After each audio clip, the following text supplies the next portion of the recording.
어떻게 되는 거지? 지금 어떻게 되는 거지?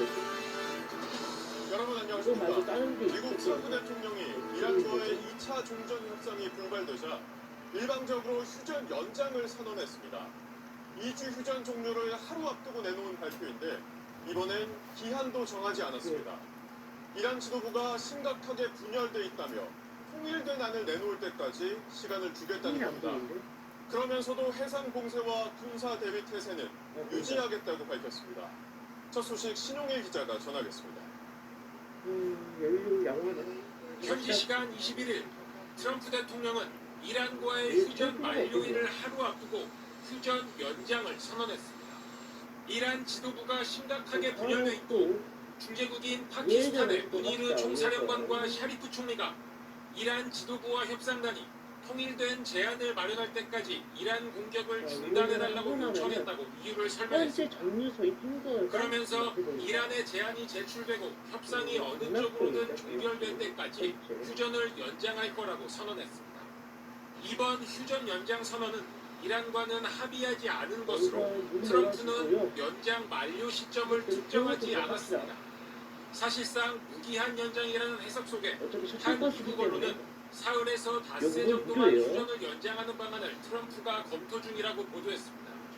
다만 트럼프는 대이란 해상 봉쇄와 군사 준비 태세는 계속된다고 밝혔습니다.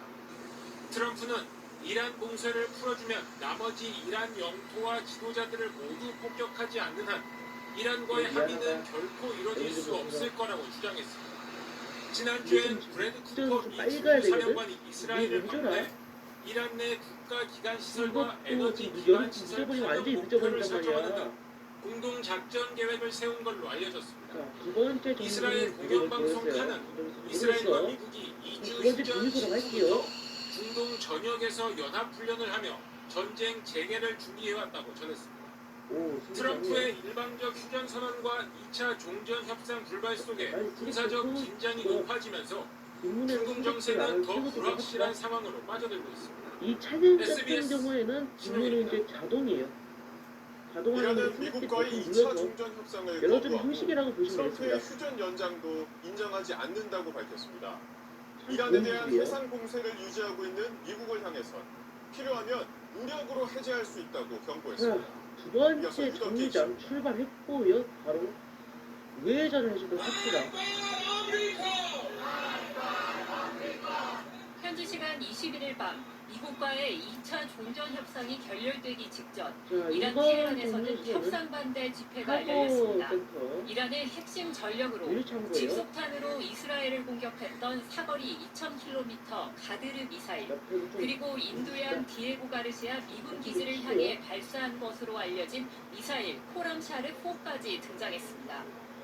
대미 협상에 강력한 태도를 보이는 이란 군부가 내부 결속을 따지는 동시에 건재한 미사일 전력을 과시한 겁니다. 2차 협상에 불참을 결정한 이란은 트럼프 대통령의 휴전 연장 선언을 일방적이라며 거부하고 분위기에 따라 행동할 것이라고 밝혔습니다.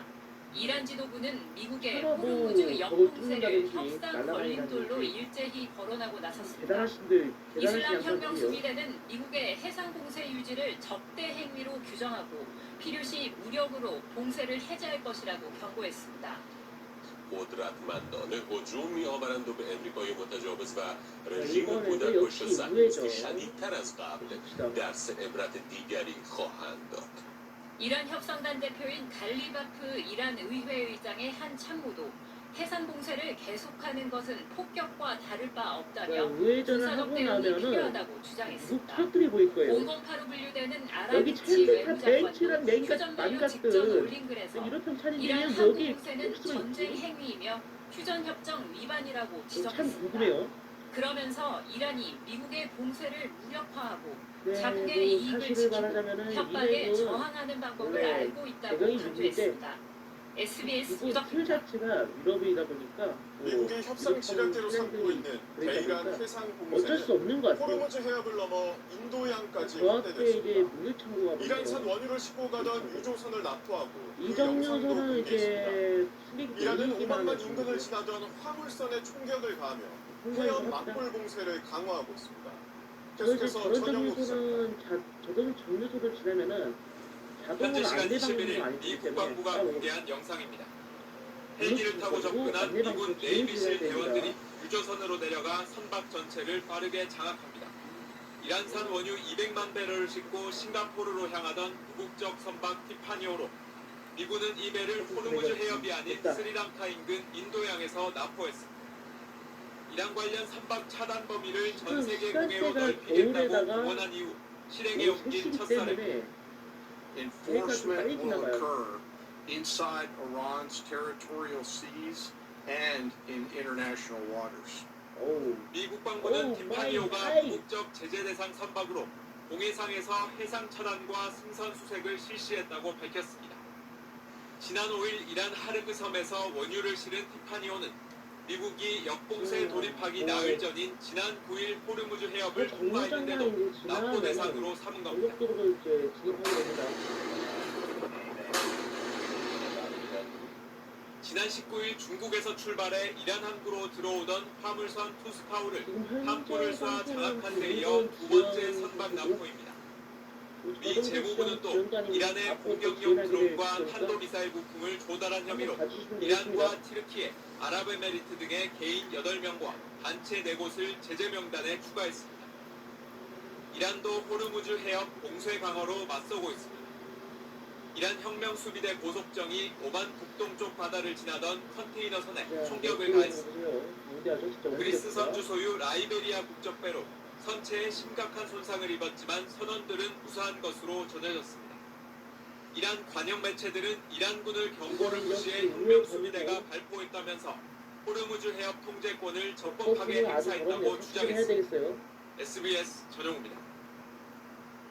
휴전을 두고 미국과 이란의 갈등이 깊어지고 있고 호르무즈 해협의 긴장도 갈수록 고조되고 있습니다. 중동 현지에 나가 있는 취재 기자 연결하겠습니다. 조윤아 기자, 화물선이 공격받았다는 소식이 전해지는데 정확히 어떤 상황입니까? 네, 조금 전 이란 항구에서 출발한 화물선 한 척이 이곳 오만만에서 공격을 받아 운항을 중지했다는 소식이 들어왔습니다. 아직 확인되진 않았지만 미국의 해상 봉쇄 작전으로 인한 공격의 가능성이 이곳에선 거론되고 있습니다. 앞서 이란의 이슬람 혁명수비대가 호르무즈 해협을 통과하려는 컨테이너선을 향해서 발포했다는 소식도 전해드렸는데요. 이란은 미국의 해상 봉쇄가 풀리지 않으면 무력을 동원해서라도 풀겠다 이렇게 경고한 상태입니다. 그래서 이란 항구 또 선박에 대한 미국의 봉쇄 조치가 심화되면 이란이 미군 함대를 향한 공격에 나설 가능성 역시 배제할 수 없어서 긴장이 고조되고 있습니다. 그리고 조금 전에 들어온 소식인데요. 이란의 이슬람 혁명수비대가 이란군의 허가 없이 호르무즈 해협을 통항하려 했다며 선박 3척에 대해서 발포한 뒤 납포했다는 소식도 방금 들어왔습니다. 아마 미국의 이란 선박 납포에 대한 맞불 성격으로 보입니다. 현재 선박 위치 추적 사이트를 보면 파나마 국적의 LPG선과 또 사우디아라비아로 향하는 화물선이 호르무즈 해협을 통과한 걸 제외하고는 오가는 배가 드문 상황입니다. 오만 앞바다까지 진출했던 우리 선박들 역시 안전한 곳으로 다시 이동하고 있습니다. 네, 미국과 이란이 맞불 봉쇄의 수위를 서로 끌어올리고 있는 상황으로 보이는데 이런 가운데 이란이 해협 통제를 이어가기 위한 법안까지 추진하고 있다고요? 네, 호르무즈 해협에 대한 이란의 통제권을 명시한 법안이 이란 의회 상임위에서 가결돼서 본회의 통과를 이제 목전해뒀습니다. 이란 국영 언론의 보도인데요. 이 법에 따르면 이란은 해협 통과 선박을 지정하거나 금지할 수 있고 환경, 보안 서비스 명목으로 통행료도 징수할 수 있는데 이건 이란의 리알화로 내도록 했습니다. 또 만약 규정을 위반하면 그 선박을 납포하고 화물값의 20%를 몰수할 수 있게 했습니다. 이런 가운데 전쟁 장기화로 걸프국들의 경제난도 심화되고 있습니다. 부국으로 꼽혔던 아랍에미리트는 원유 수출길이 막히면서 경제적 타격이 좀 컸는데 트럼프 미 대통령이 아랍에미리트에 대한 통화 수업을 포함한 재정 지원 방안을 고려하고 있다. 이렇게 밝혔습니다. 지금까지 오만 무스타트에서 SBS 조은혜입니다. 이란이 2차 협상에 불참하게 된 가장 큰 원인은 미국의 호르무즈 해협 역봉쇄입니다. 이란은 미국이 봉쇄를 풀면 협상에 나설 수 있다는 뜻을 밝혔고 중재국 파키스탄은 2차 협상을 위해 총력을 기울이고 있습니다. 파키스탄의 수도 이슬라마바드에서 한사무 특파원 좌회전을 하면은 2차 협상을 거부하고 휴전 차크가 연장도 보입니다. 인정하지 않겠다고 한 여기는 이제 이란이 맵의 주 끝으로 유엔 이란 저희 대사를 생각에는 통해 맵이 협상 잘려져 재개를 있어요. 위한 조건을 밝혔습니다. As soon as they broke this blockade, I think that the next round of the negotiation will take place in the 그냥 summer. 오는 거 바다길을 막아 보내주고 이란을 하고 고사시키려는 해상 공세를 넘어가지도 미국이 합시다. 철회하면 이란은 협상할 준비가 돼 있다는 겁니다. 어젯밤 이란이 끝내 2차 협상 참석 의사를 밝히지 않은 가장 큰 이유도 해상 여기는 공세였습니다. 루프트 이란 측은 협상 결렬 한때 직전까지도 결실이 해상 공세 해제와 납보 선박과 억류 선원 석방을 요구했습니다. به عنوان راهزنی دریایی و تروریسم دولتی این اقداماتی که آمریکا انجام داده هر دو مورد 하지만 파키스탄의 설득에도 미국의 해상 공세는 풀리지 않았고 트럼프의 폭격 협박 발언도 이어지면서 이란 대표단이 내부 강경파를 뚫고 이슬라마바드로 갈 명분이 부족했다는 분석이 나옵니다. 벤스 부통령이 이끄는 미국 대표단도 전용기 에어포스 2가 하루 종일 이륙 대기 상태였지만 이슬라마바드로 출발하지 못했습니다. 파키스탄은 여전히 중재 노력을 이어가고 있습니다. 샤리프 파키스탄 총리는 SNS를 통해 미국의 휴전 연장에 대해 트럼프 대통령에게 감사의 뜻을 밝히고 종전합의를 위해 중재 노력을 계속하겠다고 밝혔습니다. 이슬라마바드는 정부 청사와 시내 주요 도로에 대한 공세와 통제를 유지하고 있고 협상장인 세레나 호텔도 여전히 투숙객을 받지 않고 있습니다. 파키스탄 정부는 이란이 협상에 나설 조건을 미국이 만들기만 하면 언제든 협상이 다시 열릴 수 있다는 기대를 하고 있습니다. 이슬라마바드에서 SBS 한상우입니다. 이어서 워싱턴을 연결해 휴전을 연장한 트럼프 대통령의 의도를 짚어보겠습니다. 이어서 트럼프는 앞서 합의가 결렬되면 많은 폭탄이 쏟아질 거라고 경고하더니 결국 휴전을 연장했습니다. 그 이유는 뭔가요? 아니 교환하는 거예요? 이란과의 전쟁을 바라보는 차가운 이 미국 내 여론이 내려 가장 부담스러웠던 것 같습니다. 그만 좀 내려. 월스트리트 저널은 트럼프 대통령이 이란에 대한 공격을 재개할지 그만 좀 친구들의 내려. 의견을 물으면서 이 국민적 지지가 낮은 전쟁을 다시 시작해서 이 장기전을 이어가는 상황에 대해 극도로 경계하는 모습을 보였다 이렇게 보도했습니다.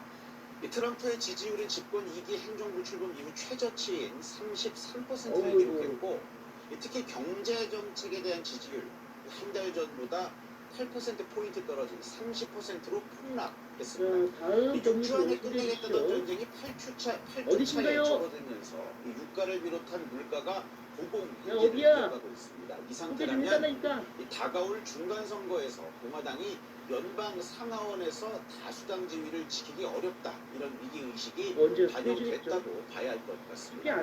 또 대통령이 의회 승인 없이 무력을 사용할 수 있는 법적 시한이 아마도 60일 다음 주 금요일 정리수는 5월 내일 1일까지 터미널일 겁니다. 트럼프로서는 이란이 버티고 있고 또 합의도 안 됐고 성과가 제가 없기 그 때문에 이제 등판능 5월 리스트를 1일 했던 이후에도 건데 군사작전을 눈 때 지속해야 하는데 그러려면 이제 의회 승인을 받아야 일단 합니다. 일반 의회를 이런 설득하는 상태에서는 데는 대대적 공습제를 하는 올라갈지 안 것보다는 올라갈지 자신이 모르겠네요. 휴전을 거듭 연장하며 노력을 했는데 이란이 거부했다 이런 명분이 필요했을 겁니다. 네, 미국 내 반응은 어떻습니까? 저기서 좀 올라가다가 오히려 미끄러져가지고 미국 일부 언론들은 이 타코의 최신 사례라고 신랄하게 비판했습니다. 타코는 이 트럼프는 항상 마지막에 겁을 먹고 물러난다는 트럼프의 외교, 경제 정책을 조롱하는 의미로 미국에서 널리 쓰이는 용어인데요. 불과 몇 시간 전까지만 해도 이 폭격을 예상하는 터미널 진입하는 게 좀 매우 까다로워요. 갑자기 매우 말을 어떻게 뒤집은 하는 걸 거예요? 조롱한 겁니다. 특히 대통령의 변덕스러운 외교에 올라가신 국가와 수면제 증시가 한번 춤을 추는 봅시다. 위태로운 상황을 우려하고 있습니다. 이 정치권의 반응은 엇갈립니다. 민주당에선 전쟁 권한법의 법적 시한을 넘기기 위한 꼼수라고 비판을 했고 공화당에선 파키스탄과의 동맹을 존중하고 또 외교적 이거냐 기회를 벤치야 준 옳은 힘내. 결정이라고 평가했습니다. 지금까지 워싱턴에서 전해드렸습니다. ABS 작동하지 말고 레바논에선 이스라엘과 히즈볼라가 상대가 먼저 휴전을 깼다며 올라가는 데가 거친 좀 무력 힘들더라. 공방을 벌였습니다. 프랑스 마크롱 일반 대통령은 그 이스라엘이 올라가는 레바논 데가 영토에 대한 올라가는 야심을 데가 버려야 한다고 촉구했습니다. 보도에 김혜영 씨. 내가? 장난 아닌데? 레바논 무장정파 헤즈볼라가 운영하는 매체는 오늘 새벽 서부 베카 알주브르 외곽에서 이스라엘의 드론 공습으로 한 명이 숨지고 2명이 다쳤다고 보도했습니다. 이스라엘 군은 또 자신들이 점령한 남부 레바논 보안 구역에서 헤즈볼라 무장대원 여러 명을 사살했다고 밝혔습니다. 이스라엘 군은 헤즈볼라가 레바논 주둔 이스라엘 군과 이스라엘 영토 안으로도 로켓과 드론 공격을 가하고 휴전 합의에 대한 노골적 위반이라고 비난했습니다. 반면 헤즈볼라는 이스라엘이 민간인을 공격하고 가옥을 파괴하는 등 휴전 협정을 200차례 이상 위반했다고 주장하며 이에 대한 대응으로 이스라엘 포병 진지를 공격했다고 밝혔습니다. 지난 17일 시작된 레바논에서의 열흘 휴전이 절반 정도 지났지만 양측의 군사적 충돌은 끊이지 않고 있습니다. 나와프 살람 레바논 총리와 회담한 마크롱 프랑스 대통령은 레바논의 지속 가능한 안정을 위해 이스라엘 군이 레바논 영토에서 철수해야 한다고 말했습니다. Cela implique aussi qu'Israël renonce à ses visées territoriales et comprenne que la condition de sa sécurité est un État libanais fort et non une politique du chaos.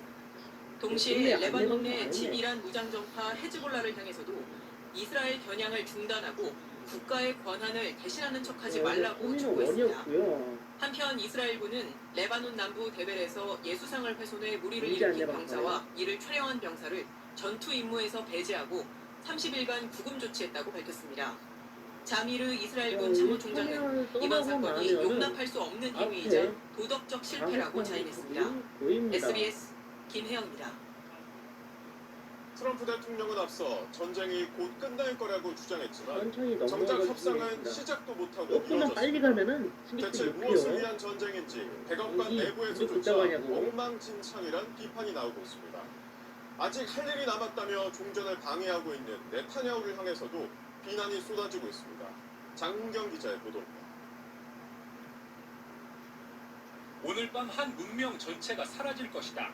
지난 7일 트럼프 미 대통령의 이 최후 통첩은 전쟁 범죄란 비판을 불러왔습니다. 그리고 같은 날 이란이 호르무즈 해협 개방에 동의하는 조건이라며 2주간 휴전을 선언했습니다. 2차 협상 결렬기 발표한 무기한 휴전도 오전까진 휴전 연장은 없다고 공언했다가 말을 바꿨습니다.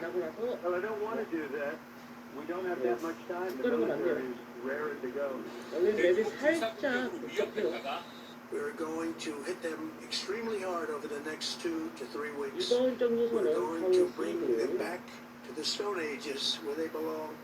합의가 다 된 것처럼 말하는 등 수차례 극과 극을 오갔습니다. I would go to Pakistan, yeah. Pakistan has been great. They've been so good. Islamabad, I might go. 영국 일간 텔레그래프는 트럼프 대통령과 가까운 관계자를 인용해 행정부 내에서 이란 전쟁과 관련해 무슨 일이 벌어지고 있는지, 계획이 뭔지, 심지어 목표조차 모르고 있다며 모든 게 엉망진창이라고 보도했습니다. 또 다른 소식통은 트럼프 대통령이 예민해져 수면 시간까지 줄었고 측근들이 소셜미디어 활동을 자제하라고 조언해도 손을 쓸 수 없는 상황이라고도 전했습니다. 트럼프의 전쟁 파트너 네타냐후 이스라엘 총리는 미국의 만류를 뿌리치고 이란 에너지 시설을 공격해 중동 내 석유 인프라 전체를 이란의 보복 공격 대상으로 만들었고 레바논 대공습으로 민간인 수백 명을 희생시키며 미국과 이란의 휴전 합의를 흔드는 등 고비마다 상황을 악화시켰습니다. עדיין לא סיימנו את המלאכה. והוא פירוק חיזבאללה. זה דורש מאמץ מתמשך. 종전 협상이 미궁 속에 빠지면서 세계를 전쟁의 늪에 빠뜨린 두 지도자를 향한 비판이 거세지고 있습니다. SBS 장원경입니다. 전쟁 시작은 미국과 이스라엘이 했지만 끝내는 건 뜻대로 되지 않고 있습니다. 그 사이 고유가와 불안정한 정세로 인한 피해는 전 세계가 받고 있는데요. 불분명했던 전쟁 목표에 일관성 없는 전략까지 예고된 실패란 비판이 커지고 있습니다. 박상은 기자입니다.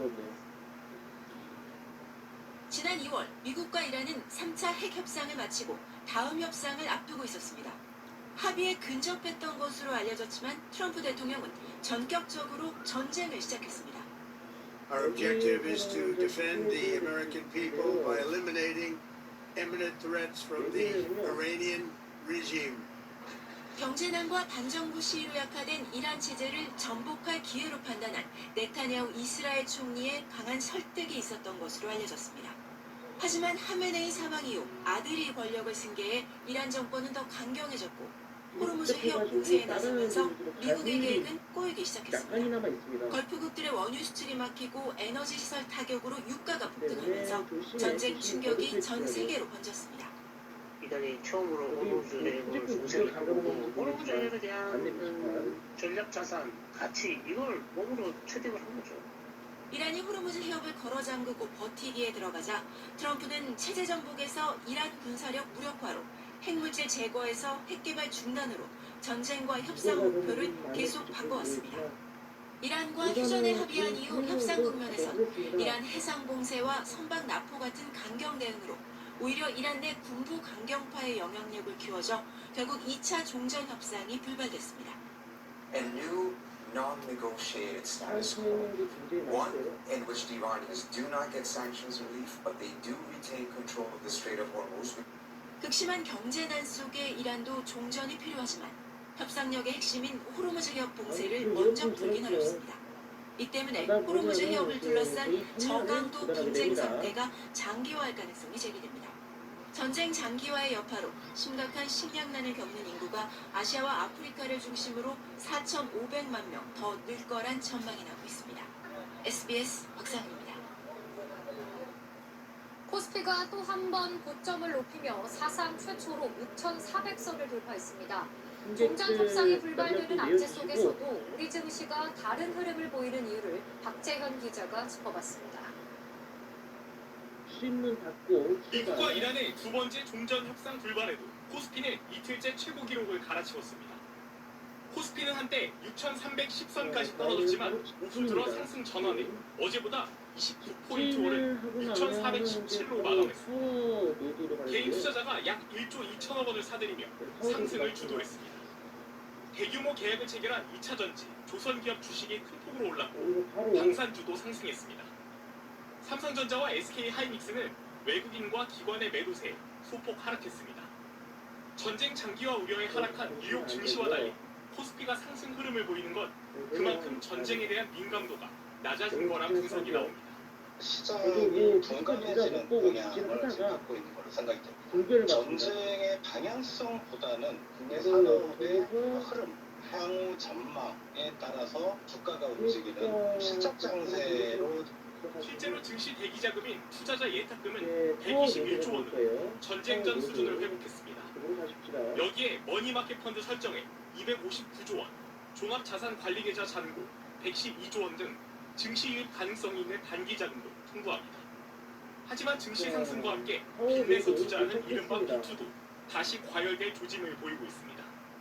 증권사로부터 돈을 빌린 뒤 갚지 않은 금액인 신용거래 융자 잔고는 사상 처음으로 34조 원을 돌파했습니다.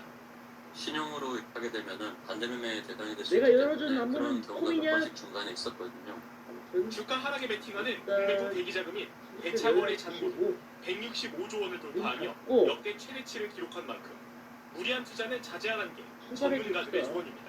지금 SBS 현재 이번가량 지연이 되었습니다.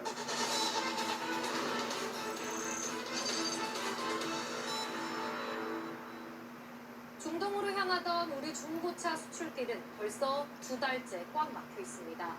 수출업자들은 다른 시장을 개척하거나 차 대신 부품을 팔며 돌파구를 찾고 있습니다. 최승훈 기자가 현장 취재했습니다. 이란 전쟁 발발 직후 취재했던 인천 연수구의 중고차 수출 단지를 다시 찾아갔습니다. 선적하지 못한 차량이 쌓이면서 주차 공간이 가득 찼습니다. 전쟁이 터지기 전에는 이런 외제 차량이 중동 지역에 잘 팔렸는데요. 지금은 이렇게 검은 때가 묻어나올 만큼 먼지만 쌓이고 있습니다. 이미 배에 실었던 컨테이너를 다시 내리거나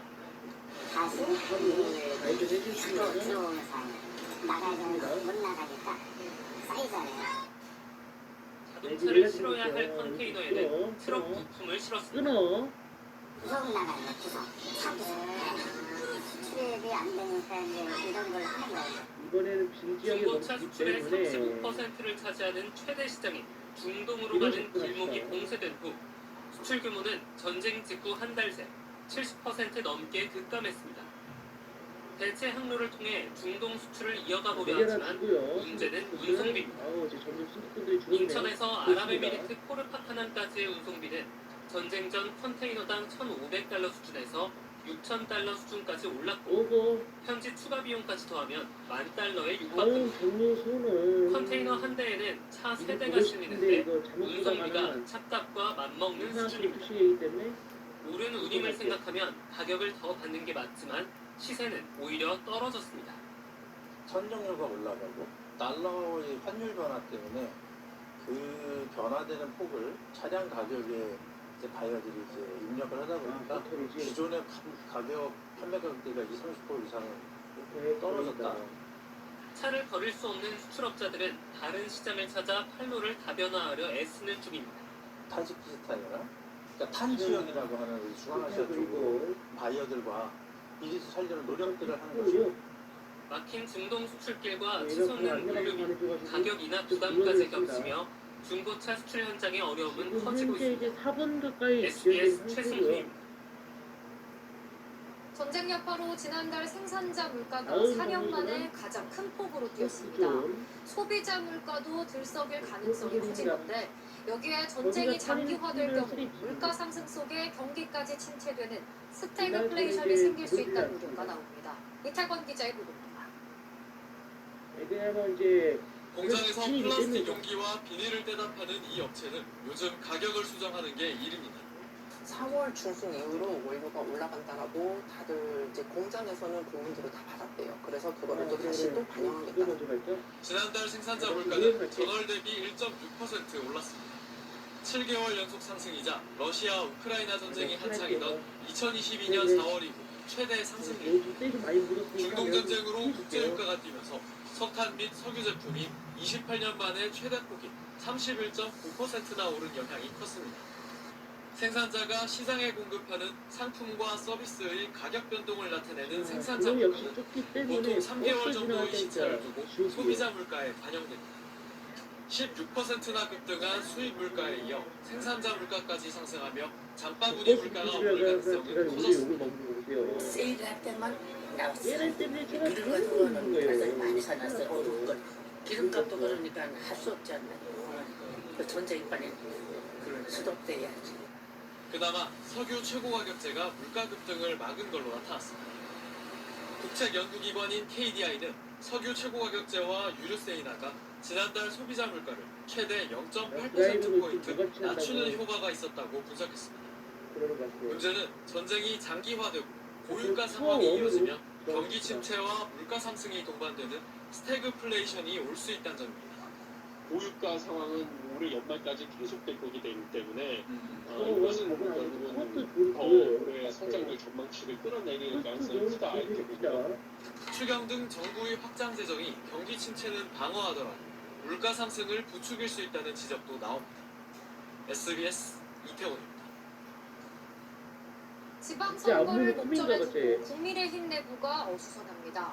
김진태 강원지사 후보가 강원도를 찾아온 장동혁 대표 면전에서 결자 해지하라고 직격탄을 날렸습니다. 장 대표는 애정 어린 말씀으로 듣겠다며 받아들였습니다. 박찬범 기자입니다. GTX 신설 같은 지역 공약 발표를 위해 강원도 양양을 찾아간 국민의힘 장동혁 대표. 그 옆에서 김진태 강원지사 후보는 작심 발언을 쏟아냈습니다.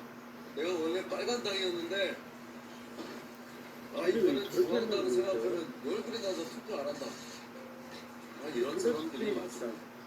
42일 뒤면 생사가 결정되는 후보 입장에선 속이 탄다며 이런 돌직구도 던졌습니다.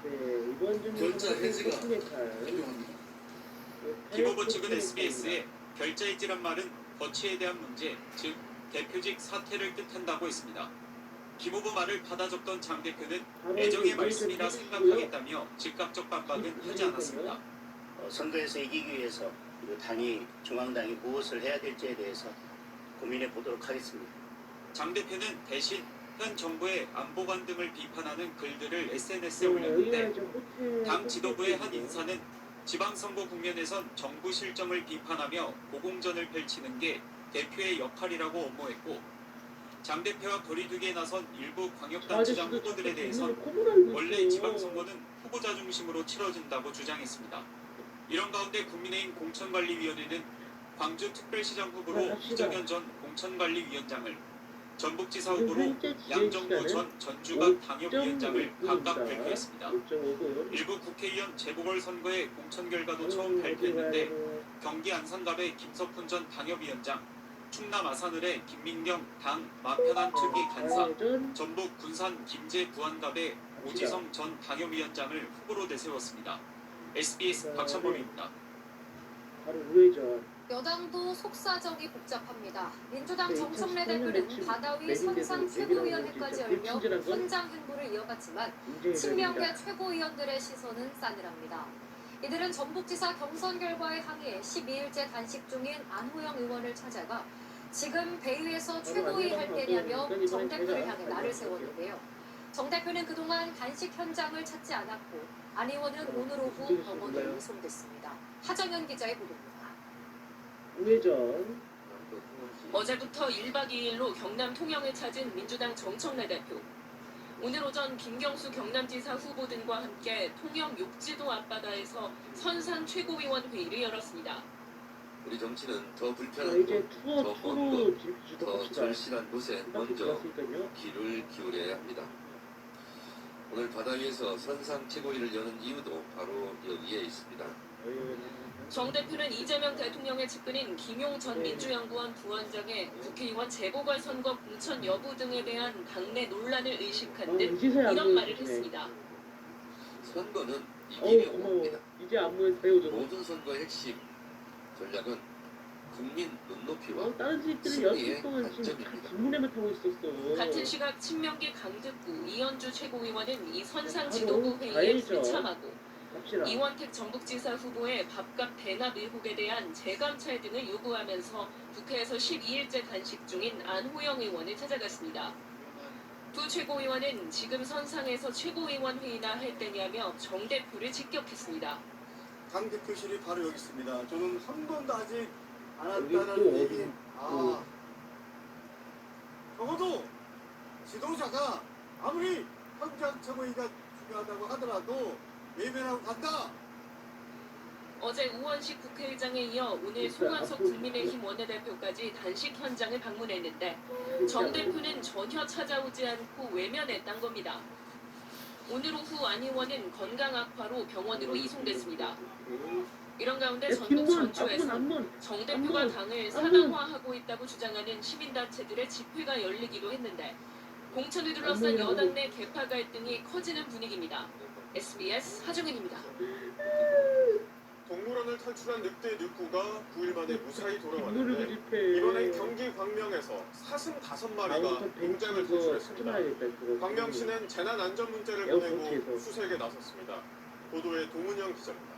에어보트에서 이거 이렇게 운전하다가 공변 나가는 거예요. 경기 광명 외곽에 위치한 농장입니다. 평소 사슴을 키우던 농장인데 철제문은 열려있고 동물은 한 마리도 보이지 않습니다.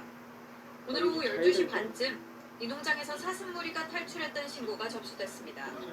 먹이를 찾아 인근 산으로 올라간 사슴들이 돌아오지 않는다는 농장주의 신고였습니다. 산을 제가 찾으니까 이래서 이렇게 원래 탈출을 했는데 이게 바로 같은 거 들어서 옆에 벌레나 풀이 먹이가 좋으니까 농장 인근 CCTV부터 확인한 소방당국은 새끼 2마리를 포함해 모두 5마리가 일주일 전쯤 농장을 벗어난 걸로 보고 있습니다. 지난 주말 실제로 농장 근처 캠핑장에서 사슴을 목격했다는 신고도 광명시청에 접수됐습니다. 신고가 들어온 캠핑장을 중심으로 광명시와 소방당국이 오늘 이때 수색에 나섰지만 사슴을 발견하지 못했습니다. 광명시는 시민들에게 안전에 유의해달라는 진학 문자도 보냈는데 현재 산에 있는 것 같다며 다만 온순한 성격의 꽃사슴인데다 공격성을 보이는 번식기인 가을이 아니라 시민을 공격할 가능성은 낮아 보인다고 밝혔습니다.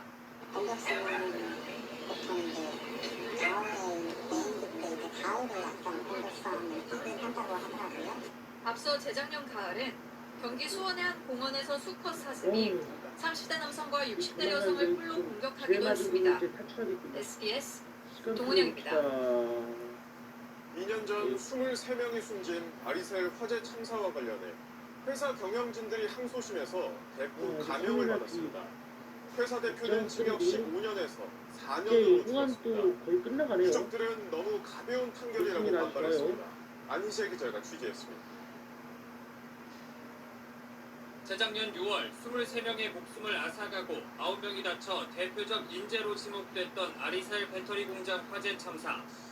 1심 법원은 지난해 9월 박순관 아리살 대표와 아들 박중원 총괄본부장에게 중대재해처벌법 등에 따라 무거운 형사 책임을 물어야 한다며 각각 징역 15년형을 선고했습니다. 하지만 오늘 2심 판단은 달랐습니다. 이들이 사업장 내 위험성을 외면한 채 이익만 추구하거나 안전조치를 완전히 방치했다고 보이진 않는다며 박순관 대표에겐 징역 4년을, 박중원 본부장에겐 징역 7년과 벌금 100만 원을 선고한 겁니다. 재판부는 이들이 발열전지 위험성을 안일하게 생각했고 책임이 매우 중하다면서도 유족 전원과 합의가 된 점을 감형 사유로 꼽았습니다. 유족과의 합의를 제한적으로 반영했던 1심 판결에 대해 그 경우 가해자가 피해 회복 노력을 오히려 포기하게 만들 수 있어 신중해야 한다고 설명했습니다. 또 당시 공장 2층에 비상구가 없어 위험물질 작업장에 비상구를 설치해야 한다는 규정을 어겼다는 1심 판단에 대해 층별로 설치하라는 뜻은 아니라며 확장 해석이라고 지적했습니다. 대폭 줄어든 형량에 선고 직후 방청석에서 유족들의 구성이 터져나왔고 유족이 아니면 감치하겠다는 재판부 경고가 이어졌습니다. 유족은 재판부를 향해 한 사람도 아니고 23명이 숨졌다. 너무 가벼운 판결이라며 오열했습니다. 다리 없이 몸뚱이만 가지고 장례를 치렀어요. 이렇게 비참하게 죽었는데 어떻게 4년이라는 게 뭐예요? 유족 측은 중대재해처벌법 취지가 무력화된 판결이라며 대법원이 바로잡아야 한다고 주장했습니다. SBS 안시입니다. 그제 경남 진주 시의교육센터 앞에서 화물연대 조합원을 치어 1명을 숨지게 하고 2명을 다치게 한 40대 비조합원 운전자에 대해 검찰이 살인 혐의로 구속영장을 청구했습니다. 검찰은 또 줄지어선 경찰을 향해 승합차를 모는 등 경찰관을 위협하고 다치게 한 혐의로 화물연대 조합원 1명을 구속하고 다른 1명에 대해서도 구속영장을 청구했습니다.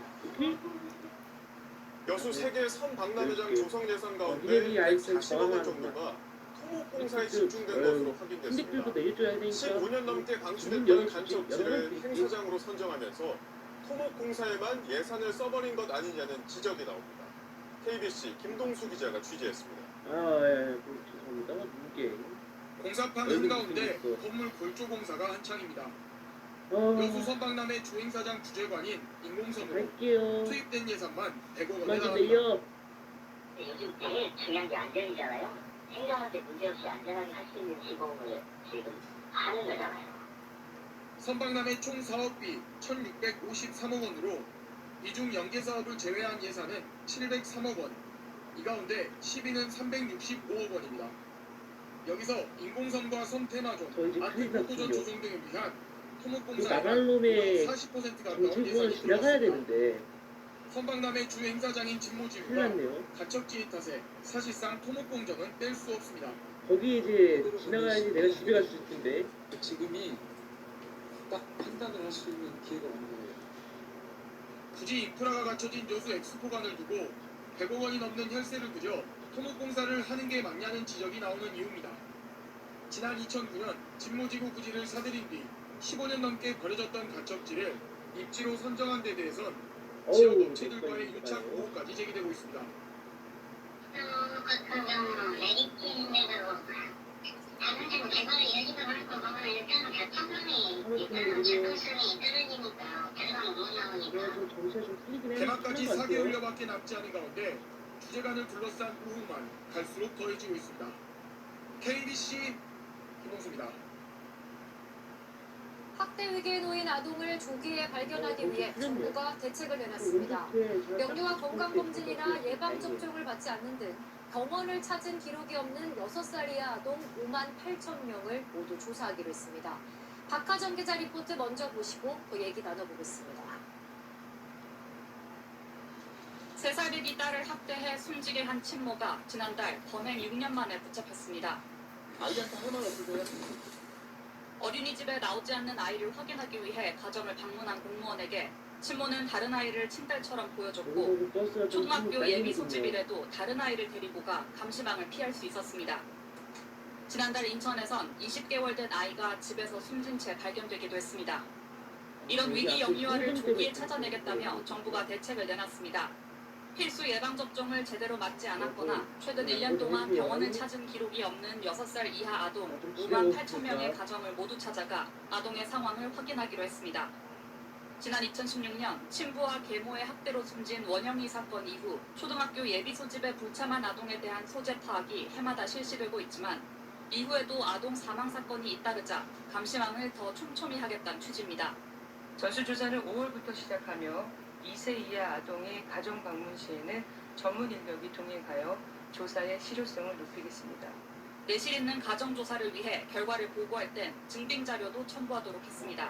출입문 부분에 대해서 안쪽에 대해서 사진이나 아니면 녹취록이나 체크리스트를 충족을 해야만 그 조사가 완공이 될 수 있도록.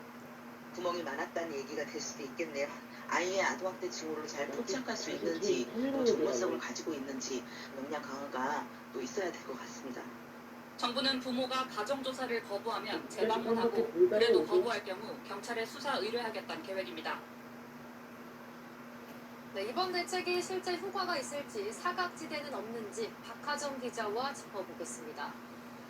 박 기자, 앞서 언급된 아동 5만 8천 명 모두 학대가 의심되는 상황인가요?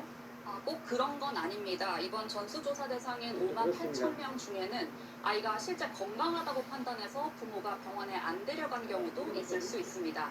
하지만 정상적이라면 최소 1년에 한 번 정도는 필수 예방접종을 맞기 위해서라도 병원을 찾지 않겠냐, 이런 게 정부 판단이고요. 무엇보다 6살 이하는 자신의 상태를 직접 표현하기 어려운 만큼 더 촘촘한 정보로 아이의 상태를 확인하겠다는 취지입니다. 네, 그런데 가정 방문 때 다른 아이를 자신의 자녀인 것처럼 보여준 사례도 있지 않았습니까? 이번 대책으로 이런 경우도 걸러낼 수 있을까요? 네, 제가 같은 질문을 오늘 보건복지부 차관에게 했었는데요. 부모가 의도적으로 아이를 바꿔 치기할 경우 이를 파악하는 데엔 한계가 있다고 했습니다. 예를 들어보면요. 가정조사를 나가면 증빙 자료를 첨부하도록 했잖아요. 만약 부모가 다른 아이를 친자녀인 것처럼 내세우고 이에 맞춰서 거실에 걸린 가족사진 같은 것도 미리 바꿔놓으면 걸러내기가 쉽지 않을 수 있습니다. 정부는 지자체 공무원뿐 아니라 아동보호 전문기관 인력을 동행시키겠다고 했는데 날짜를 지정해서 방문할 게 아니고 불시에 찾아갈 필요도 있다는 조언도 나옵니다. 네, 매번 사건이 터진 뒤에 대책이 나온다는 지적도 있습니다. 어떻게 보십니까? 네, 지난 2016년에 원영희 사건이 있었습니다. 이 사건 이후에 정부는 초등학교 예비 소집에 오지 않은 아동들을 전수조사해서 19명의 소재가 확인되지 않는다는 걸 파악했습니다. 2019년에는 범위를 넓혀서 어린이집 등에 나오지 않는 3세 아동을 조사했고요. 그 과정에서 15개월 된 아동이 숨진 사실이 뒤늦게 발견되기도 했습니다. 지난달에 6년 만에 숨진 게 확인된 3살 대기 경우도 현행 이 아동 행복 지원 시스템 통해서 예방접종을 하지 않은 사실이 파악됐지만 제대로 된 조치는 없었습니다. 조사 대상이 점차 확대되는 건 긍정적으로 봐야 하고 또 조사 인력 등의 한계도 있을 수 있지만 이 안타까운 사건들이 발생한 이후에 대책들이 나오는 건 아쉬운 대목입니다. 네, 아이들을 놓치지 않는 실질적인 변화로 이어질지 지켜봐야겠습니다. 네, 박하정 기자 잘 들었습니다. 민주당이 김부겸 후보를 일찌감치 확정하며 대구시장 선거 준비에 나선 가운데 국민의힘은 내부 진통을 겪고 있습니다. 공천 배제된 주호영 의원과 이진숙 전 방통위원장이 단일화를 논의하고 있는데 유영하, 추경호 두 국민의힘 경선 후보들은 추가 단일화는 없다고 선을 그었습니다. 김보미 기자입니다. 딱 한 달 전 국민의힘 대구시장 공천에서 컷오프된 주호영 의원과 이진숙 전 방송통신위원장. 무소속 출마도 열어둔 두 사람은 최근 몇 차례 만남을 통해 단일화의 뜻을 모은 걸로 전해졌습니다. 주 의원은 SBS에 우리가 먼저 단일화를 한 후 국민의힘 후보와 합치는 방식 등을 이전 위원장과 논의하고 있다고 말했습니다. 국민의힘은 오는 26일 유영하, 추경호 경선 후보 가운데 대구시장 후보를 확정합니다. 두 경선 후보는 재경선은 절대 불가하다며 주 의원과 이전 위원장 중 단일화된 후보와의 추가 단일화는 말도 안 된다고 펄쩍 뜁니다. 당 공천이 끝나고 나면 또 불복하는 사람들이 꽤 있거든요. 저는 그런 사람들 두 번 다시 정치판에 발을 들이면 안 된다고 생각합니다. 그래서 그런 일은 있을 수 없다. 이번에 경선 과정으로 진행돼서 선출이 되면은 그럴 것이다. 그게 유영아 후보가 되든 주경호가 되든. 지난 3일 공천이 확정된 민주당 김부겸 대구시장 후보는 대구 표밭을 갈고 있습니다. 오늘은 정장 차림으로 대구 지식산업센터를 찾아 대구를 AI 로봇 산업의 수도로 만들겠다는 공약을 설명하며 현장의 목소리를 들었습니다. 그러면서 그동안 한 번도 민주당 출신 대구시장을 배출하지 않은 대구 시민들에게 여권 프리미엄을 외쳤습니다. 물 들어올 때 노져라. 했습니다. 이재명 정부와 함께 지방정부도 난리를 달고 날아오를 차례. 국민의힘 내부 단일화 논의의 추이에 따라 대구 삼각구도의 향배도 드러날 전망입니다. SBS 김보미입니다. 마지막에 길을 해냈네요. 베트남을 국빈 방문한 이재명 대통령이 베트남 국가주석과 정상회담을 했습니다. 두 정상은 교역 규모를 1,500억 달러로 늘리고 원전과 공급망 등의 협력을 확대하는 방안을 논의했습니다. 하노이에서 광청환 기자입니다. 두 손에 태극기와 베트남 국기를 든 어린이들이 진짜 이재명 그 대통령 외국장이 후보에게 인사합니다. 힘든 지난 것 같아요. 4월 새로 출범한 베트남 정부의 첫 국빈 이 대통령을 환영하는 겁니다. 제작진분들이 좀 표지판 좀 좀 잘도 있게 지난해 해줬으면은 이재명 정부 출범 첫 했는데 국빈으로 너무 늦게 만났던 표시해가지고 또런 베트남 공산당 서기장 겸 했는데 애를 먹었던 것 국가주석도 같아요. 이 대통령과 함께 우리 의장대를 사용했습니다.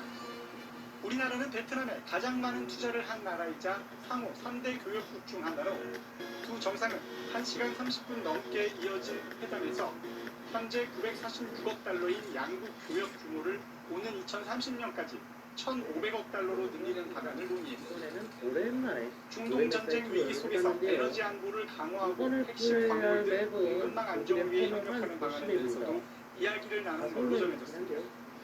정상회담에 앞서 이 대통령은 현지 동포 간담회에 참석했습니다. 원전, 또 인프라, 과학기술, 러시아 등 맵이름은 전략 분야 협력을 뭐냐면요. 확대하고 공급망의 안정과 글로벌 과제 해결에 대해서도 보다 고도의 협력을 하게 될 것입니다. 청와대는 이번 회담으로 한국과 베트남의 관계를 더 강화하고 경제뿐 아니라 K-팝 등 한류를 포함한 문화산업의 협력과 관광 등 인적 교류를 확대할 수 있게 기대한다고 밝혔습니다. 이재명 대통령과 또럼 서기장은 공동 언론 발표를 통해 양국 국민들에게 회담 성과를 설명하고 국빈 만찬도 함께합니다. 하노이에서 SBS 강청환입니다. 이란과 전쟁 중인 미국이 주한미군에 배치된 고고도 미사일 방어 체계 사드를 중동으로 옮기고 있다는 보도가 지난달 나왔는데요. 주한미군 사령관이 사드는 여전히 한반도에 있다며 처음으로 공식 입장을 밝혔습니다. 워싱턴 김용태 특파원입니다. 지난달 초 고고도 미사일 방어 체계 사드 기지와 이웃한 경북 성주군 소성리 마을 CCTV에 군용 차량 한 렬이 찍혔습니다. 가림막이 덮인 대형 차량은 사드 발사드로 확인됐습니다. 당시 미국 워싱턴 포스트는 한국 사드 일부가 중동으로 옮겨지고 있다고 보도했습니다. 하지만 미 의회에 출석한 브런슨 주한미군 사령관은 한반도에서 사드를 빼 중동에 배치한 것이 대북 억지에 미치는 영향을 묻는 야당 의원 질의에 사드를 이동시키지 않았다고 답변했습니다. 보통이면은 이제 잘 찾아본 입은 한양 이수비에 오산 기지로 사드 시스템을 이동시키는 과정에서 소문이 퍼졌지만 사드는 앞으로도 한반도에 있을 것이라고 답했습니다. 전시작전권 전환과 관련해선 정치적 편의를 앞세워선 안 된다며 전환에 필요한 조건이 갖춰져야 한다는 점을 분명히 했습니다. We've got to stay focused on the conditions because the United States is safer that way and the Republic of Korea is safer that way. 감축설이 나오고 있는 주한미군 규모에 대해서 숫자보다는 역량이 중요하다고 다시 강조했습니다. 감축 가능성을 차단하지는 않은 것으로 해석됩니다. Our forces in Korea are modernizing to address rapidly evolving strategic dilemmas. That's why my focus remains strictly on capabilities over numbers. 브런슨 사령관은 주한미군이 인도태평양 사령부 훈련에 참여하는 것에 의미를 부여했는데 향후 주한미군 역할이 중국 견제로 확장될 가능성을 시사한 것으로 풀이됩니다. 워싱턴에서 SBS 김용태입니다. 바로 좌회전하시면 됩니다. 지난해 임금이 오른 직장인 1,035만 명이 1인당 평균 22만 원의 건강보험료를 추가로 내게 됩니다. 국민건강보험공단은 지난해 보수 변동 내역을 반영해 4월분 정기보험료에 고지할 예정이라고 밝혔습니다. 지난해 임금이 줄어든 직장인 355만 명은 평균 11만 5천 원을 물려받게 됩니다.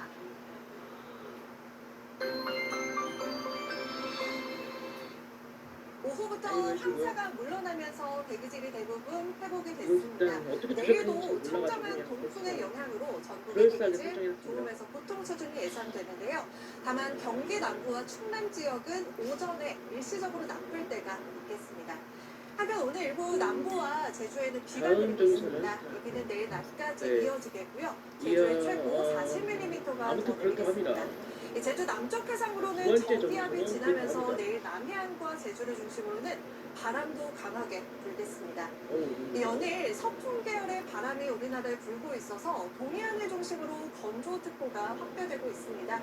화재 사고 주의하셔야겠습니다. 이어서 하늘 구정도 살펴보도록 하겠습니다. 보시는 것처럼 오늘 종일 저기압의 영향으로 남부지방은 하늘이 흐리고요. 중부지방에는 간간히 높은 구름만 지나고 있습니다. 내일은 전국 하늘 구름이 많거나 대체로 흐릴 것으로 예상되고 있습니다. 아침 기온은 서울이 9도로 오늘과 비슷하게 출발하겠습니다. 다만 낮에는 동풍이 서쪽 지역의 기온을 끌어올리면서 서울과 광주가 23도까지 올라서 일교차가 벌어지겠습니다. 금요일과 토요일에는 서울의 낮 기온이 25도까지 올라 다소 덥겠고요. 다음 주 월요일 중부지방에는 비 소식이 있습니다. 날씨였습니다. 8시 뉴스 마칩니다. 함께 해주신 여러분 고맙습니다. 엔진 파워를 바꿨다고 합니다. 그래서 그런지 차가 의외로 handling 엄청 좋아졌어요. 보통 때는 진짜 올라가기 힘들어하더니만.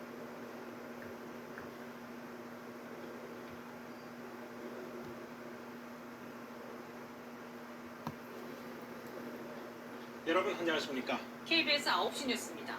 미국과 이란의 2차 대면 협상이 무산됐습니다. 미국이 약속을 지키지 않았다면서 이란이 협상 불참을 통보했습니다. 이란은 미국의 봉쇄에도 맞대응했습니다. 호르무즈 해협을 허가 없이 통과하려던 선박 3척을 납포했다고 밝혔습니다. 먼저 송영석 특파원의 보도입니다. 이란이 오늘 예정됐던 2차 종전 협상에 불참한다는 최종 입장을 중재국 파키스탄을 통해 미국에 전달했습니다. 미국의 약속 위반을 불참 사유로 주장했습니다. 이란은 이달 초 이란이 제시한 10개 조항 프레임워크를 미국이 수용해 협상에 나섰지만 휴전 합의 직후부터 미국이 약속을 어겼다고 밝혔습니다. 미국이 이스라엘의 레바논 휴전을 즉각 이행하도록 강제하지 않았고 이란의 호르무즈 해협 개방 선언에 봉쇄를 지속하는 적대적 조치를 취했다고 강조했습니다. 프레임워크 첫 조항인 이란과 대리 세력에 대한 침략 종식, 셋째 조항인 이란의 호르무즈 해협 관리권을 약속대로 보장받지 못했다는 겁니다. 특히 아라그치 이란 외무장관은 미국의 이란 상선 납포는 봉쇄보다 훨씬 더 중대한 휴전 위반 행위라며 비난을 이어갔습니다.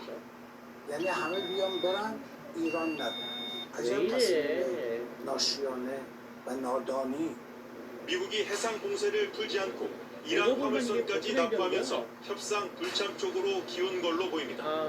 이런 가운데 이란 혁명수비대는 허가 없이 호르무즈 해협을 통항하려 했다는 이유로 선박 3척을 납포했다고 밝혔습니다. 혁명수비대는 이들 선박에 대해 발포한 뒤 납포했다고 AP통신이 전했습니다. 2차 종전협상이 사실상 무산된 가운데 미국의 해상 봉쇄와 선박 납포에 대해 이란이 맞대응에 나선 걸로 보입니다. 베를린에서 KBS 뉴스 송영석입니다. 나한테 뭐라는 거야. 휴전 연장은 없고 이란을 초토화하겠다던 트럼프 미국 대통령은 이번에도 물러났습니다. 휴전을 사실상 무기한 연장했습니다. 그런데 상대방인 이란은 이것도 아니라고 했습니다. 김지숙 기자가 보도합니다. 휴전 만료를 하루 앞두고 트럼프 대통령은 뜻밖의 성명을 냈습니다. 이란 정부가 분열돼 있다면서 통일된 제안을 내놓을 때까지 공격을 보류해달란 파키스탄 요청을 받았다고 밝혔습니다. 이에 해상 공세를 유지하면서 협상 마무리까지 휴전을 연장할 거라고 했습니다. 사실상 무기한 연장입니다. 결국 파국은 피하면서 절충안을 택한 걸로 분석됩니다.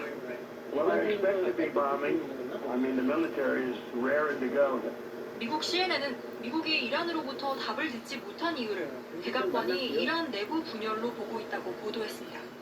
특히 우라늄 농축과 협상단의 권한과 관련해서도 이견이 있다고 판단하는 걸로 전해졌습니다. 하지만 이란은 휴전 연장을 인정하지 않겠다며 맞섰습니다. 이란 측 협상단 대표를 맡았던 갈리바프 의장의 참모는 해상 봉쇄를 지속하는 건 폭격과 다를 바 없다며 군사 대응도 거론했습니다. 종전 협상 개최가 불투명해지면서 테헤란 도심광장에서 탄도미사일을 동원한 대규모 반미 집회도 열렸습니다.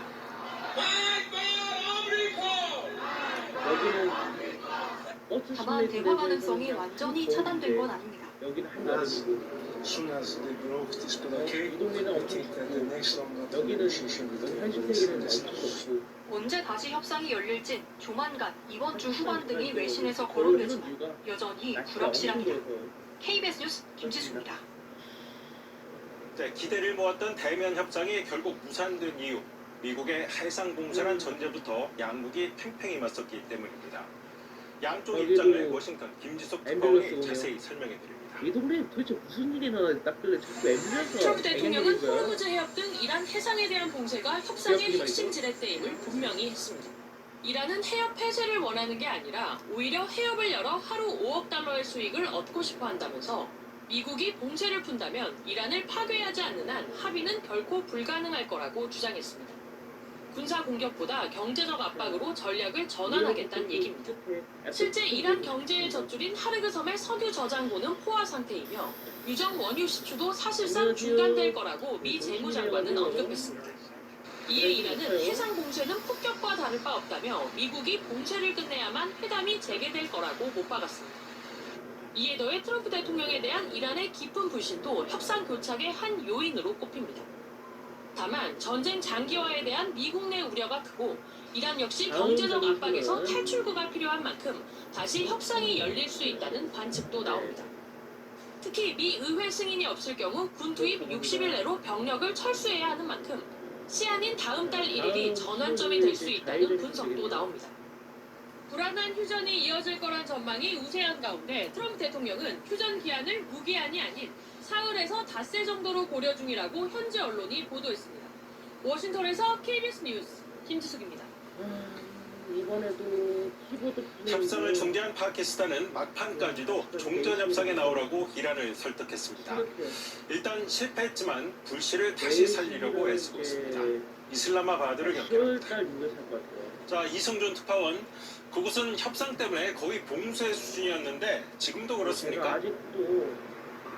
네, 저는 지금 회담이 열릴 예정이던 세레나 호텔에서 약 10분 정도 거리에 떨어져 있는데요. 여기에서 회담 장소까지 접근하는 모든 도로는 여전히 봉쇄된 상태입니다. 지금 보시는 화면은 저희가 오늘 오전 세레나 호텔로 접근을 시도하면서 찍은 건데요. 일부 군인과 경찰을 제외하고는 출입이 철저하게 통제되고 있습니다. 한 경찰은 취재진에게 아직까지 보안 조치와 관련해 변동된 지시사항은 내려오지 않았다고 전했습니다. 거의 나흘이 넘도록 봉쇄에 가까운 통제가 계속되고 있는 건데요. 오늘 다시 문을 열 예정이던 외신 취재 프레스센터 개장도 미뤄지는 등 회담 개최의 불확실성이 이곳 현장에서도 느껴지고 있습니다. 네, 그래도 회담 가능성을 계속 살려둔 모습인데요. 파키스탄 정부는 어떻게 움직이고 있습니까? 네, 파키스탄은 2차 종전 협상 성사를 위해 막판까지 이란을 설득했는데요. 회담의 불씨를 계속해서 살려나가 보겠다는 입장입니다.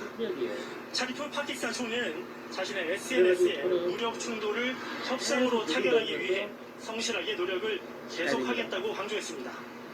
미국의 휴전 연장을 파키스탄이 요청한 겁니다. 비록 이란이 이번 2차 협상엔 불참했지만 모가담 주 파키스탄 이란 대사가 오늘 샤리프 파키스탄 총리를 예방해 향후 회담 일정 등을 논의한 것으로 전해졌습니다. 다만 고농축 우라늄 처리 등 핵심 쟁점 의견차가 크고 미국의 해상 봉쇄도 계속되고 있어서 단기간 안에 미국과 이란이 협상 테이블로 마주 앉기는 힘들 거란 관측이 우세합니다. 지금까지 이슬라마바드에서 전해드렸습니다.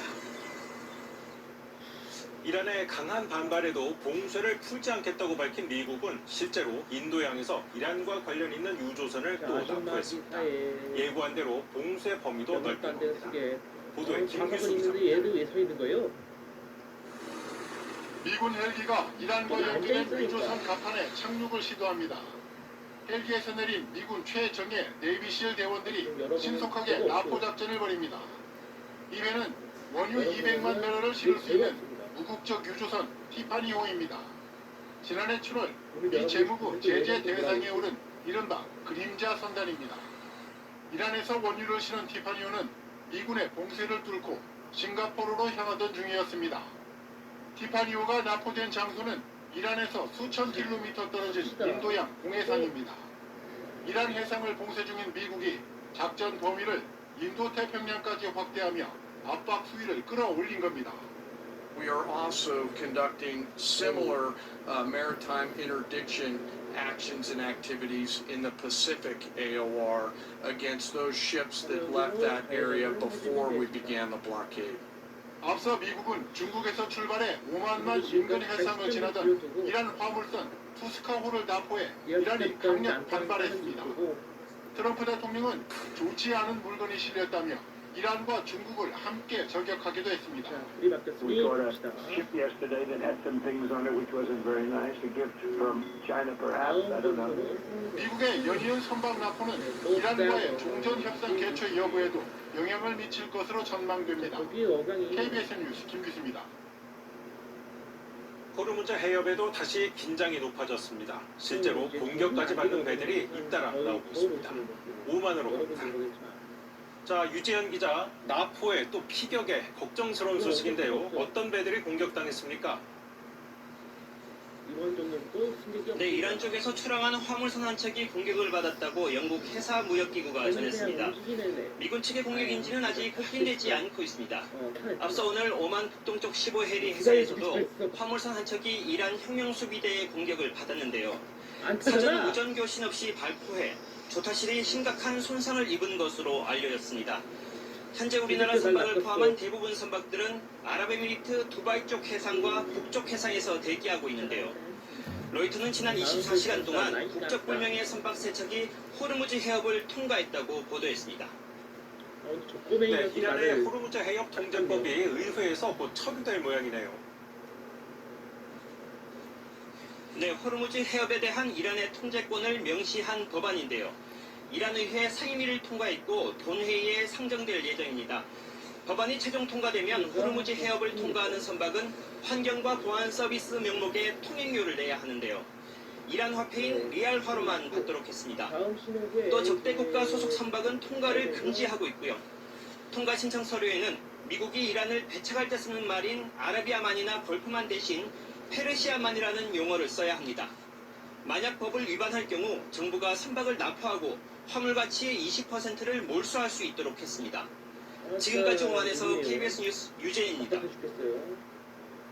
네, 이 해협 안에 갇힌 우리 선박 선원들은 이번엔 나갈 수 있다는 기대감이 다시 꺾였습니다. 거듭되는 실망에 피로감이 커지고 있습니다. 비용 부담이 계속 커지는 것도 문제입니다. 최재현 기자가 보도합니다. 아니, 마늘랑 손을 잘못한 것 같아요. 호르무즈 해협 입구까지 배로 이틀 정도 걸리는 곳 두바이 앞바다입니다. 통행 재개만 기다리는 선박들이 모여 있습니다. 우리 배들도 대부분 이 근처에 있습니다. 두바이 쪽으로 다 이동을 해 있어가지고 좀 과밀이 돼 있어. 가까워가지고 바로바로 눈으로 확인할 정도로 보입니다. 무기한 휴전 연장. 선원들에겐 해협 봉쇄가 무기한 이어진다는 것이나 다름없습니다. 기대와 실망이 반복되면서 피로감을 호소하는 선원도 늘었습니다. 예민하다고 해야 될까? 뭐 풀리는 듯 해갖고 뭐 이렇게 좀 준비하다가도 문 닫혔다 그러고 뭐 통과하라 그랬다가도 또 가면은 뭐 통과 못한다고. 혼란스럽긴 선사들도 마찬가지입니다. 협상만 체결되면 모든 문제가 해결될 것이라는 기대로 버텨왔는데 이제는 한치 앞을 내다보기 힘들어졌습니다.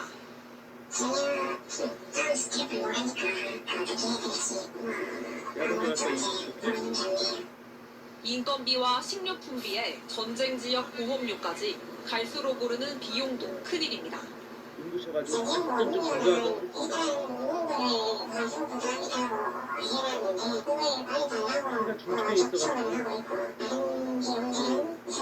아까도 말씀드렸지만 배를 애들이 많이 돌리지도 아파요. 다시 운항하지도 못한 채 우리 선박들의 기다림은 50일 넘게 계속되고 있습니다. KBS 뉴스 최지연입니다. 말이 맞았는지 레바논에서 이스라엘군 병사가 예수상을 망치로 훼손하는 사진이 공개돼 전 세계적 공분이 일고 있죠.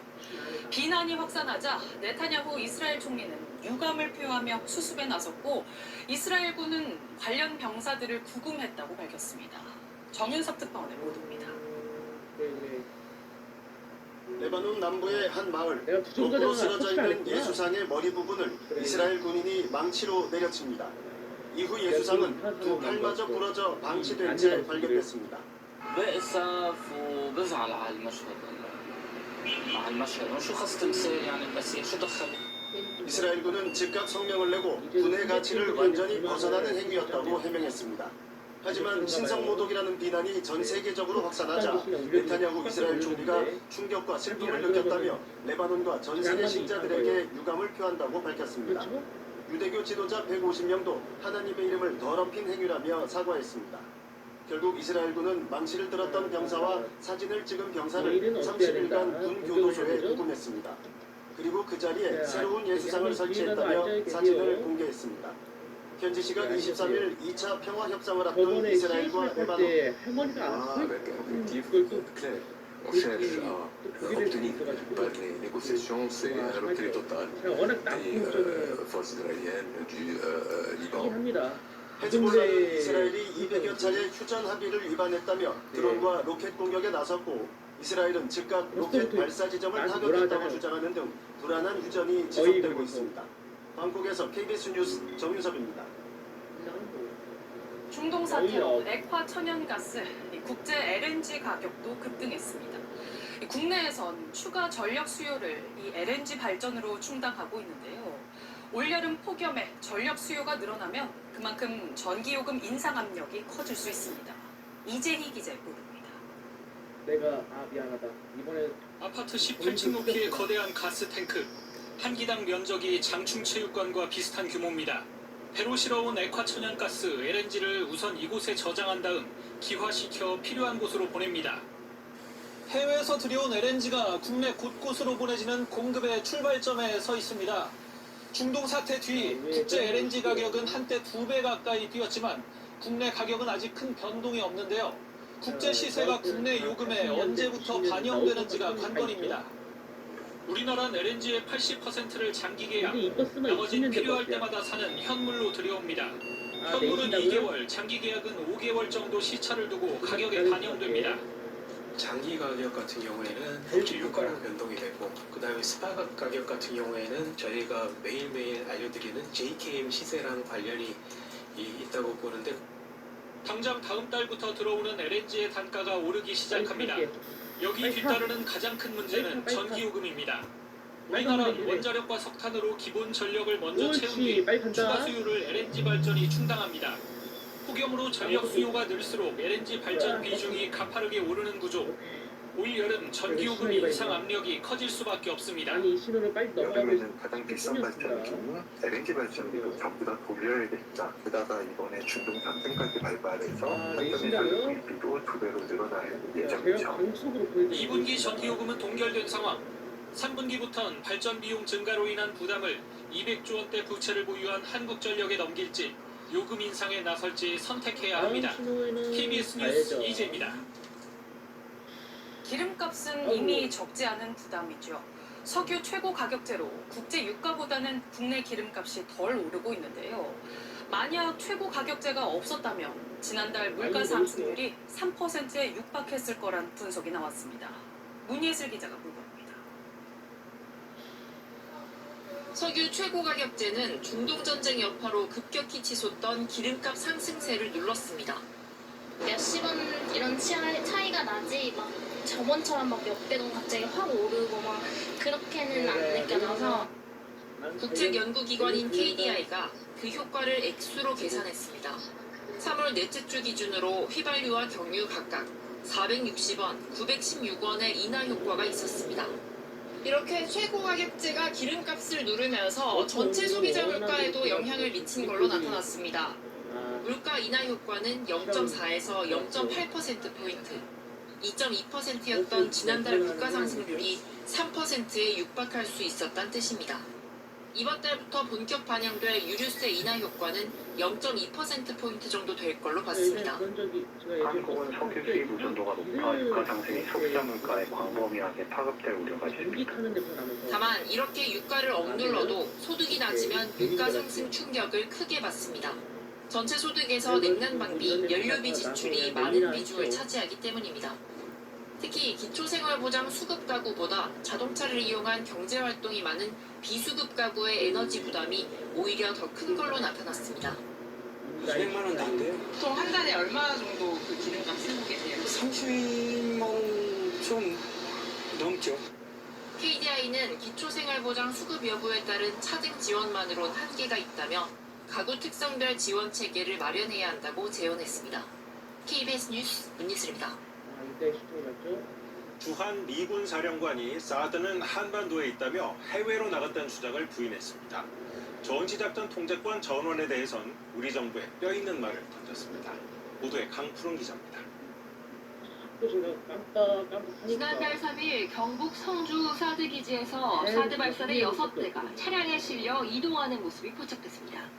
이란의 보고 공격에 대비해 일부를 중동으로 옮긴 거라는 워싱턴 포스트 보도가 나오면서 사드 반출설이 제기됐습니다. 한 달여 만에 공식 해명이 나왔습니다. We've not moved any THAAD systems. So THAAD still remains on the peninsula. And you expect them to remain there? Yes, Senator. 브런슨 주한미군 사령관은 미 상원 군사위원회에出席해 탄약과 일부 작전 장비를 옮긴 게 반출설로 와전된 것 같다고 설명했습니다. Moving those around so that I could then sequence them into Osan Air Base, and that caused a big kerfluffle on the peninsula. 또 이전에 일부 자산이 이동했던 건 맞지만 이번 논란과는 무관하다고 선을 그었습니다. This was in advance of Midnight Hammer. Some of those things have not come back yet, but the THAAD systems themselves still remain. 브런슨 사령관은 주한미군 현대화를 추진하고 있다며 병력 규모보다는 역량에 초점을 맞추고 있다고 밝혔습니다. 정부가 추진하는 전시 작전 통제권 전환에 대해서도 의미심장한 발언을 내놨습니다. We have to continue to work to ensure that political expediency doesn't outpace the conditions. We've got to stay focused on the conditions. 정치적 편이라는 표현은 한국 정부를 향한 간접적 경고라는 해석이 나오고 있습니다. KBS 뉴스 강프로입니다. 북한 구성에 핵시설이 있다는 정동영 통일부 장관 발언의 후폭풍이 가라앉지 않고 있습니다. 여야 정치권은 물론 우리 정부와 미국 쪽 인사가 서로 다른 주장을 하면서 외교 갈등으로까지 번지는 모양새입니다. 논란의 핵심을 김경진 기자가 짚어봤습니다. 첫 번째 쟁점, 구성 핵시설 정보가 얼마나 알려졌냐는 겁니다. 평안북도 구성시 방현동에 정동영 장관이 언급한 우라늄 농축 시설이 있을 가능성, 구성시 용덕동엔 고폭 실험장이 있는 거로 전해졌는데 미 연구기관 ISIS, CSIS가 보고서에서 주로 다뤘습니다. 통일부는 두 기관 보고서를 모두 언급했는데 빅터차 CSIS 한국성자가 우라늄 농축시설 내용은 없었다는 취지로 반박하면서 논란이 커졌습니다. 문제는 발언자에 따라 달라지는 말의 무게입니다.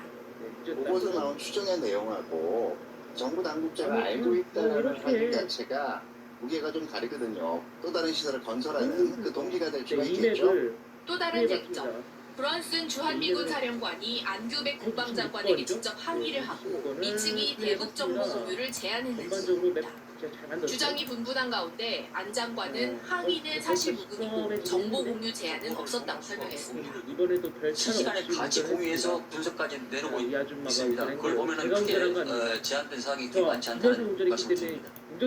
진실공방 양상 속에 이번 논란은 그간 쌓여온 한미 간 불신 때문이란 분석이 우세합니다. 정 장관의 한미연합훈련 축소와 DMZ 통제권 확대 주장, 호르무즈 파병 문제 등을 놓고 한미 간의 이견이 잇따르면서 파열음이 나오게 됐다는 겁니다. 일각에선 정부의 이른바 자주파와 동맹파의 갈등 표면화로 보는 시각도 있습니다. 한미 간 물밑소통을 통해 대화 공간을 만들어야 할 필요성이 어느 때보다 커지고 있습니다. KBS 뉴스 김경진입니다. 네, 안녕하세요. 헌스입니다. 미국 공화당의 하원 의원들이 우리 정부가 미국 기업을 차별하고 있다며 공식 항의했습니다. 사실상 쿠팡이 핵심 대상으로 보입니다. 이 문제가 한미 안보 현안까지 영향을 미칠 수 있다는 우려가 있습니다. 이혜린 기자입니다. DV5 대신에 이걸 플레이할 예정입니다. 미국 기업에 대한 불리한 조치는 용납될 수 없다. 미 공화당 연구위원회 소속 하원 의원 54명이 강경화 주미대사에게 보낸 서한입니다. 차별받고 있다고 거론된 기업 명단은 애플, 구글, 메타뿐 아니라 쿠팡도 들어있습니다. 아예 콕 집어 한국 정부가 데이터 유출 사건을 명분 삼아 전방위 압박을 가하고 있다고 지적하기도 했습니다. 최근 미국 측이 한미 안보 분야 후속 협의 조건으로 쿠팡 김범석 대표의 신변 보장을 요구했다는 일부 언론 보도도 나왔는데 정부 관계자는 KBS와의 통화에서 사실이 아니라고 밝혔습니다. 양국 정상 간 합의를 일개 기업 대표의 신변과 연결짓는 건 무리라는 겁니다. 정부는 쿠팡 사태가 핵추진 잠수함 도입 등 한미 간 안보 협의에 영향을 미칠 수 있다는 관측에도 선을 그었습니다.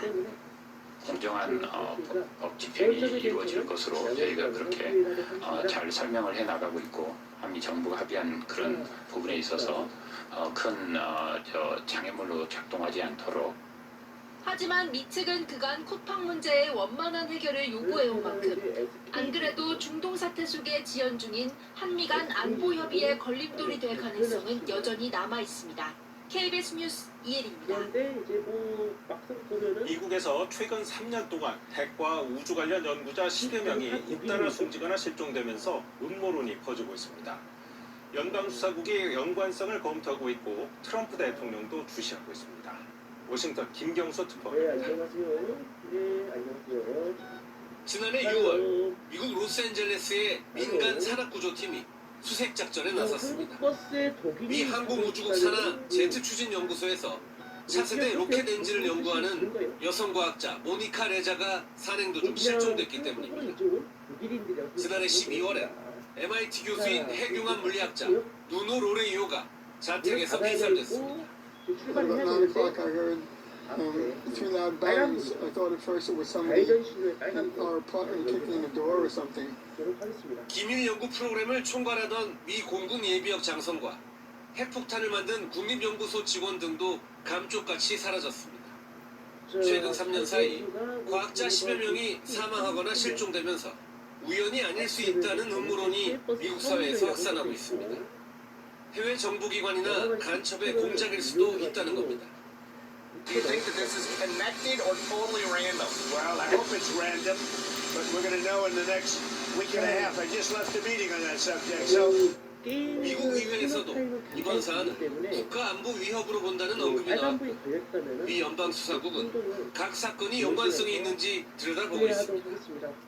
반면 서로 관련 없는 단순 실종과 사망에 불과하다는 반론도 만만치 않습니다. 이번 음모론 확산이 전쟁에 지친 미국 사회의 단면을 보여주고 있다는 지적이 나옵니다. 워싱턴에서 KBS 뉴스 김경수입니다. 5년 전에 공군 F-15K 전투기들이 비행 중 충돌하는 사고가 있었습니다. 그런데 원인이 한답니다. 기념 촬영을 하려다가 사고가 난 걸로 드러났습니다. 윤진 기자입니다. 영화 탑건의 한 장면입니다. 적기를 추격하던 주인공이 갑자기 전투기를 뒤집어 적기 위로 접근하고 조종사를 촬영합니다. 2021년 12월 한 대에 1,000억 원에 이르는 공군 F-15K 전투기 2대가 현대 비행에 나섰습니다. 조종사 A 소령의 인사이동 전 해당 부대 마지막 비행이었습니다. 기지로 복귀하던 중 앞서가던 편대장기의 후방석 조종사가 A 소령 기념 촬영을 시도했습니다. A 소령은 자신의 전투기 윗부분이 찍히도록 기체를 뒤집어 편대장기 위로 접근했고 순간 두 기체가 급격히 가까워졌습니다. 곧바로 편대장기가 하강을 A 소령은 왼쪽으로 피했지만 결국 주날개와 꼬리날개가 충돌했습니다. 당시 국방부는 A 소련에게 두 기체의 수리비 8억 7천여만 원 변상을 명령했습니다. A 소련은 굴복해 감사원에 재검토를 청구했고 감사원은 변상금을 10분의 1인 8,700여만 원이 적당하다고 판단했습니다. 비행 중 촬영을 엄격히 통제하지 않은 공군도 일부 책임이 있고 급박한 상황에서 기지로 안전히 복귀해 추가 피해가 없었던 점 등이 고려됐습니다. 고의가 아닌 경우에는 감면을 하고 있습니다. 장기간 조종사로 근무하면서 예산 절감에 기여한 점 등을 종합적으로 고려해서 공군은 재발 방지를 위한 후속 대책을 마련해 시행하고 있다고 밝혔습니다. KBS 뉴스 윤진입니다. 원래 이런 거구나? 어쩔 수 없네. 공군도 버스가 진짜 문제가 있습니다.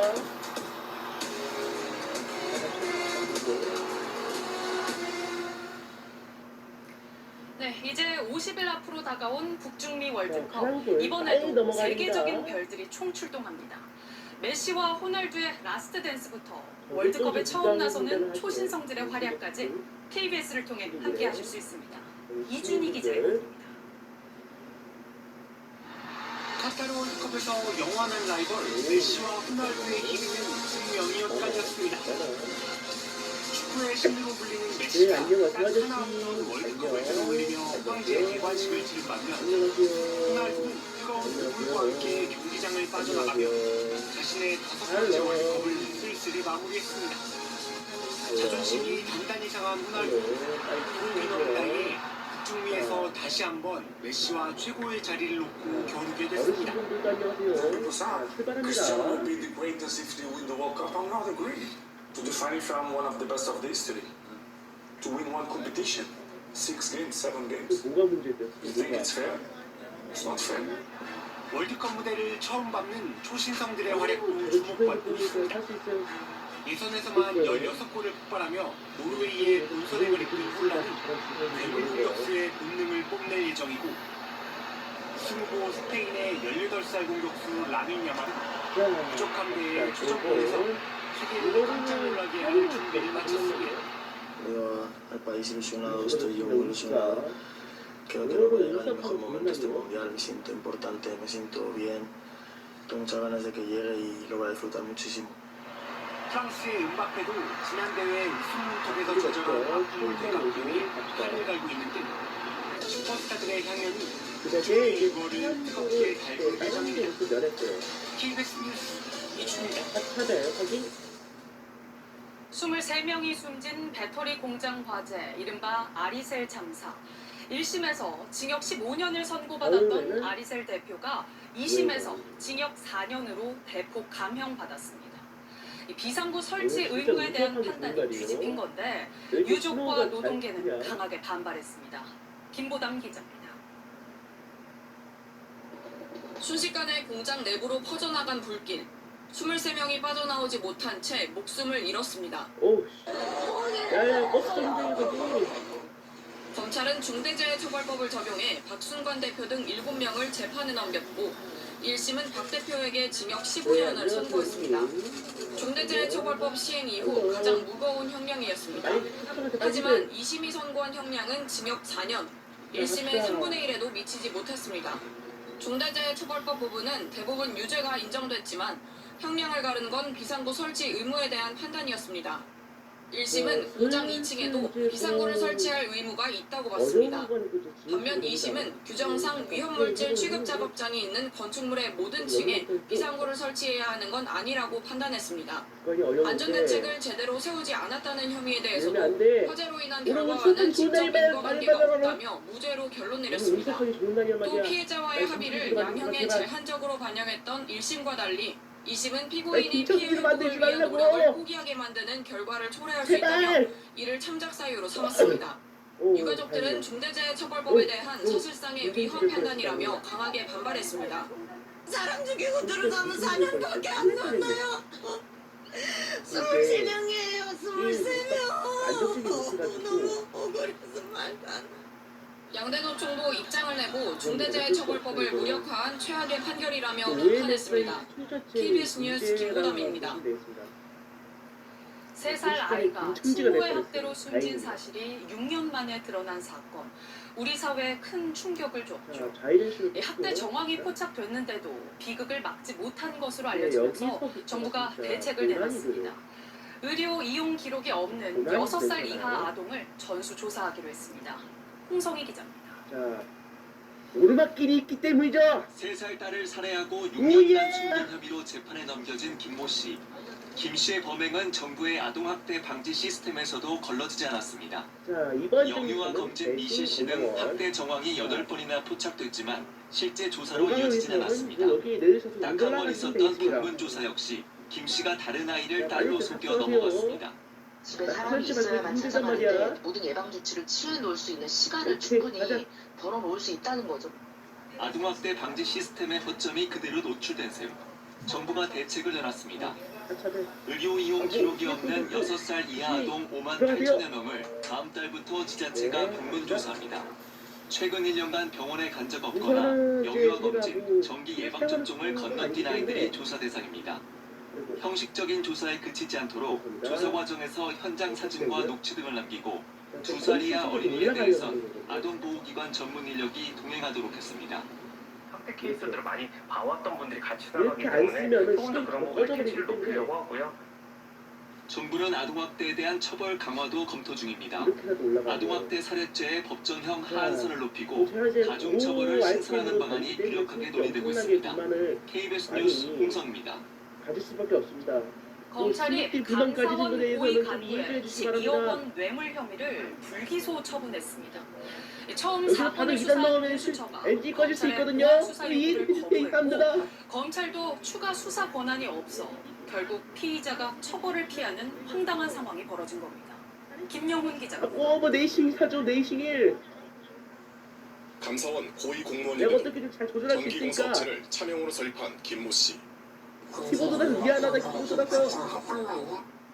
이 업체를 통해 감사 대상 건설사들로부터 공사 하도급을 받고 감사 편의를 봐줬다는 의혹이 일었습니다. 2021년 감사원은 공소에 수사를 요청했고 공소는 2년 뒤 김 씨가 하도급 대금 명목으로 15억 8천여만 원의 뇌물을 챙겼다는 혐의를 적용해 구속영장을 청구했습니다. 10억 수수한 거 인정하십니까? 하지만 법원은 혐의 소명이 부족하다며 기각했습니다.